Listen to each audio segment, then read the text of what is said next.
Bienvenidos a nuestro compromiso con la verdad. Esta es nuestra imagen del día.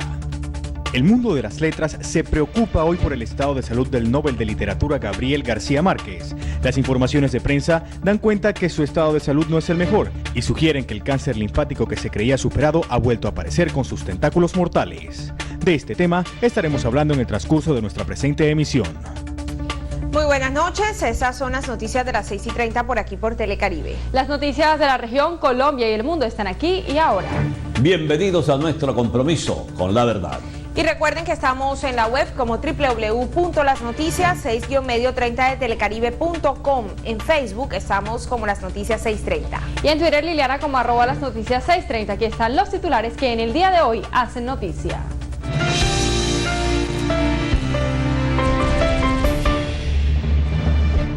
Escandaloso supuesto direccionamiento en licitación para adjudicación de alumbrado público en Juan de Acosta. Informaciones de prensa dan cuenta que el cáncer de García Márquez ha vuelto a aparecer. Cinematográfico asalto a carro de valores en Cartagena. Asaltantes dejaron paquete que simulaban explosivo, creando alarma general. Apartamenteros pretenden que ciudadanos costeños vivan su propio Vía Crucis. Protesta por ley seca en Riohacha. Al suroccidente de Barranquilla quedará el nuevo orfanato de Maestro Care que lidera Marc Anthony en asocio con la empresa Tecnoglass y Pacific Rubiales.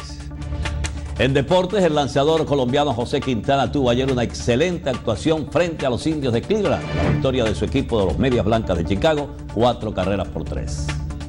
Y en las noticias del entretenimiento les contaremos el significado de la Semana Mayor. Los espero.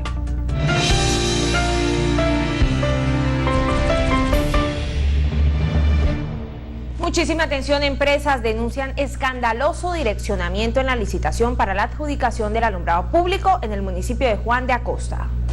El aparente direccionamiento de la licitación del alumbrado público tiene en entredicho el proceso de adjudicación de contrato de alumbrado en Juan de Acosta.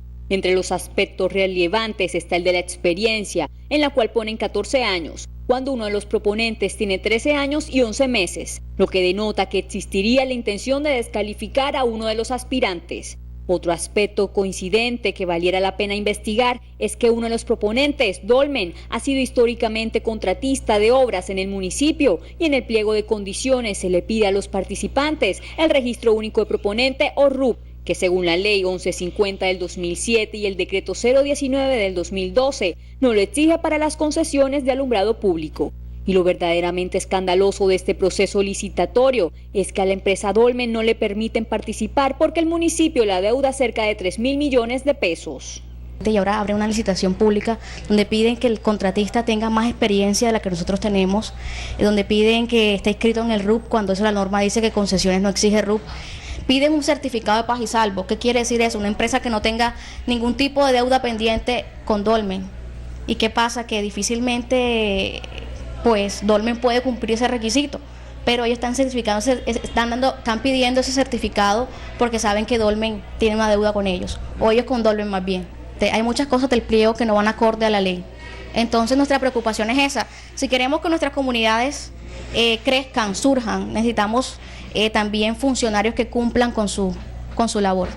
La audiencia aclaratoria que se cumplió hoy se hizo en medio de 40 grados a la sombra porque en la alcaldía no había servicio eléctrico. Los ánimos se caldearon cuando la empresa proponente Centel exigió que le permitieran firmar el acta de asistencia sin haber hecho el recorrido de visita de obras. Las Noticias quiso comunicarse con el alcalde en propiedad. Se nos informó que estaba fuera del país y el alcalde encargado no nos dio declaraciones. Este es un informe especial desde el municipio de Juan de Acosta, en el Atlántico. Informando para las noticias de las 6:30 de Telecaribe, Tatiana Martínez Olivo. Y según la prensa internacional, se le habría reactivado el cáncer linfático al Premio Nobel de Literatura Gabriel García Márquez. Un cáncer linfático que hace 12 años afectó a Gabriel García Márquez, el Nobel de Literatura colombiano se habría reactivado en pulmón, ganglios e hígado.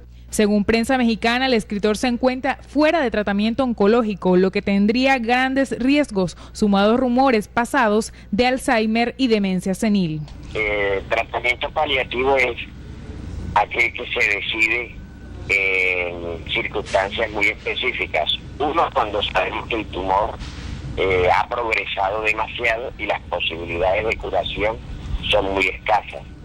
O dos, cuando a pesar de haber posibilidades curativas, las condiciones del paciente no permiten recibir el tratamiento, ya que este es muy agresivo, genera muchas complicaciones y tal vez el estado físico del paciente. Recordemos que en su último cuadro diagnóstico mostró deshidratación pulmonar. Además, es atendido en su domicilio por su edad, 87 años, y que sufre de otras enfermedades comunes en esta etapa de la vida. Asimismo, la prensa española confirmó por otras fuentes la veracidad del rumor y que está siendo atendido mediante cuidados paliativos y no oncológicos. Lo cierto es que poco se sabe del último paso que tuvo en el hospital, solo que su estado es delicado.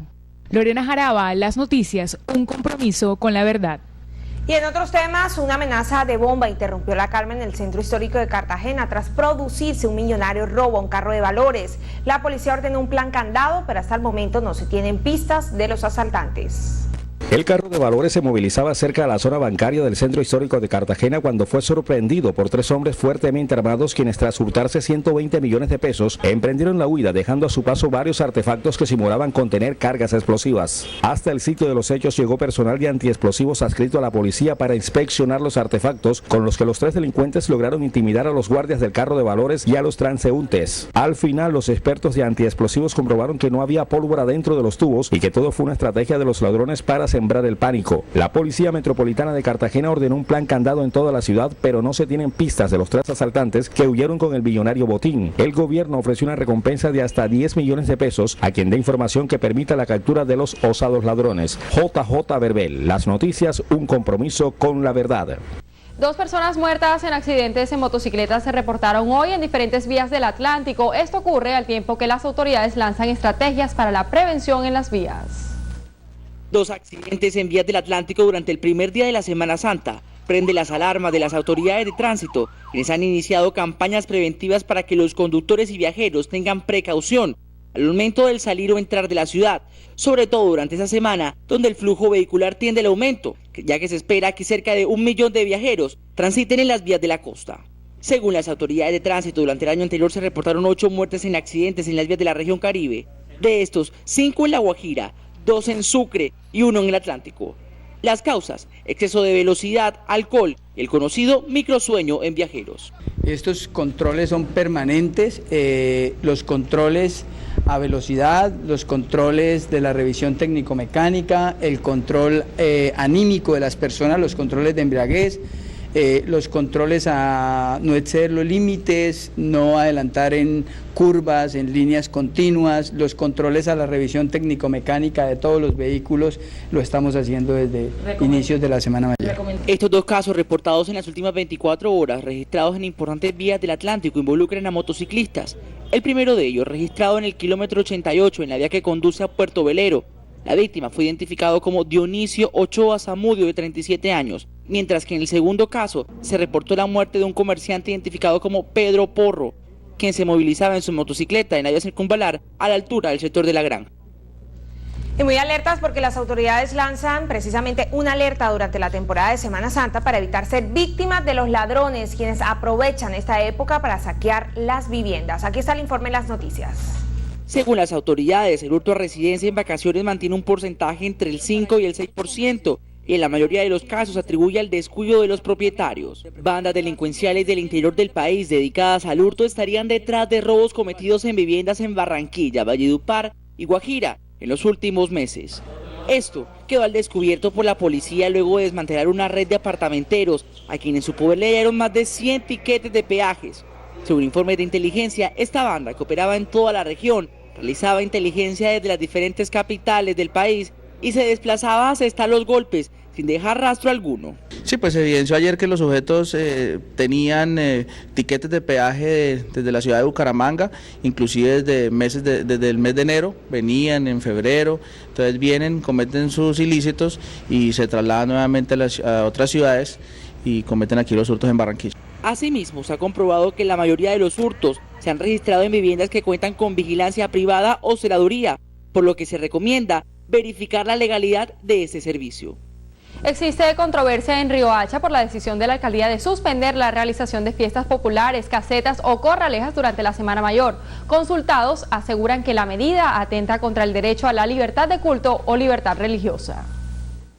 En Riohacha, la administración municipal suspendió los permisos para la realización de bailes populares, casetas y corralejas durante la Semana Mayor. La decisión ha causado polémica entre algunos sectores de la comunidad. Que no se le puede truncar las costumbres a un pueblo, porque cuando las costumbres se hacen, se vuelven leyes. Algunos aseguran que la medida genera pérdidas en el comercio. Porque el municipio realmente no está directamente pues en el aspecto económico como debe estar. La gente está sufriendo de muchas cosas, pues, y el comercio informal es lo que más o menos pone a la gente que se rebusque. No es algo cultural de aquí y no podemos pues truncar eso a algo que ya estamos acostumbrados. Por su parte, el alcalde Rafael Ceballos dijo en un boletín de prensa que prefiere una comunidad de recogimiento y no divirtiéndose en una parranda santa. La información desde Riohacha con Yuri Reales Magdalena en las noticias, un compromiso con la verdad. 2.000 policías estarán a cargo de la seguridad del Sucre durante esta Semana Santa. En los corredores viales hay instalados puestos de control y prevención. Los municipios de Sucre contarán en esta Semana Santa con un amplio dispositivo en materia de seguridad. 2.000 hombres están dispuestos para salvaguardar la vida de los ciudadanos, especialmente en las carreteras, con el objetivo de prevenir accidentes de tránsito. Primero, la de impactar a los ciudadanos para que tengamos cuidado en la utilización de nuestros ejes viales. Es uno de los aspectos preocupantes en este momento porque la criminalidad, especialmente los homicidios y los lesionados en las vías, no reduce. Según la policía, en Semana Santa hay un dispositivo integral que contará con el acompañamiento de militares. Sin embargo, pidió que los sucreños tengan precaución. Primero, contra la extorsión, invitando a la denuncia.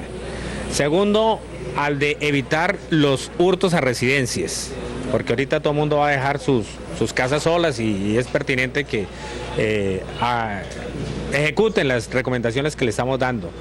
Para el Golfo de Morrosquillo, zona de gran afluencia de turistas, la Policía Nacional envió a 115 policías más que velarán por la seguridad en la zona. Y la Policía del Magdalena reportó que los operativos continuarán en la temporada de Semana Santa para combatir la delincuencia en todos sus frentes. Los turistas que visitarán las playas del Rodadero, Taganga y Parque Tayrona contarán con un esquema de vigilancia para garantizar la seguridad en la mini temporada de Semana Santa que se inicia hoy lunes. Todos los habitantes del territorio colombiano pueden acudir a este departamento de manera desbordada, como quiera, que la seguridad está totalmente garantizada, nuestras vías están blindadas en este sentido, en especial los sitios turísticos del departamento del Magdalena. Este es un trabajo conjunto entre la policía, el ejército y los cuerpos investigativos de la Fiscalía. Al sur del Magdalena, las autoridades de Bolívar Cesar se integran para blindar a los municipios sureños. Se ha hablado con las autoridades del departamento de Bolívar, como quiera, que están muy cerca, los municipios de Guamal, de San Sebastián, que están cercanos al municipio de Mompox. Así las cosas, se ha reforzado la seguridad con los policías de acá del departamento del Magdalena en estos municipios. Y como te lo dije hace unos instantes, pueden visitar el departamento del Magdalena abiertamente porque nuestra seguridad y nuestra convivencia ciudadana está garantizada para esta Semana Santa. Desde Santa Marta, Junior Beltrán Rodríguez, las noticias, un compromiso con la verdad. Bien, y en menos de 48 horas, 2 sujetos que aparecen como los más buscados en el departamento del Cesar fueron capturados en diferentes operativos, uno en el Banco y el más reciente en jurisdicción de Nueva Granada, Magdalena. Gracias a la información suministrada por la comunidad, la Policía Nacional del Magdalena capturó a uno de los más buscados del departamento del Cesar.